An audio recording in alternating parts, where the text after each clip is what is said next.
Iran নতুন সামরিক শক্তি দেখালো। আন্তঃমহাদেশীয় ক্ষেপণাস্ত্রের সফল পরীক্ষা চালিয়েছে ইরান। দেশটির এক পার্লামেন্ট সদস্যের বরাতে চাঞ্চল্যকর এমন দাবি করেছে দেশটির সংবাদ মাধ্যম ইরান ইন্টারন্যাশনাল। গত শনিবার এই ঘটনা একটি ভিডিও প্রকাশ করেছে গণমাধ্যমটি। প্রত্যক্ষদর্শীদের সূত্রে দাবি করা হয়, রাজধানী তেহরানের আশেপাশের গোপন কোনো এক স্থান থেকে উৎক্ষেপণ করা হয় ক্ষেপণাস্ত্রটি।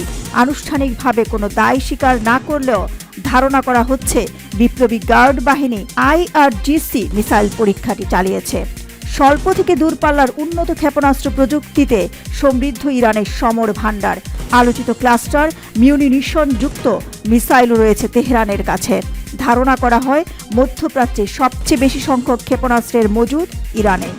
উল্লেখ্য, গত জুন মাসে ইসরায়েলের সাথে 12 দিনের যুদ্ধ শেষ হওয়ার 1 মাসেরও কম সময়ের ব্যবধানে নতুন এই ক্ষেপণাস্ত্র পরীক্ষা চালালো ইরান। বিশেষজ্ঞদের মতে কৌশলগত লক্ষ্য অর্জনের জন্য এবং নিজেদের দৃঢ়তার পরিচয় দিতেই এমনটা করেছে দেশটি। দিলরুবা খান, ইন্টারন্যাশনাল ডেস্ক, দৈনিক আর নিউজ।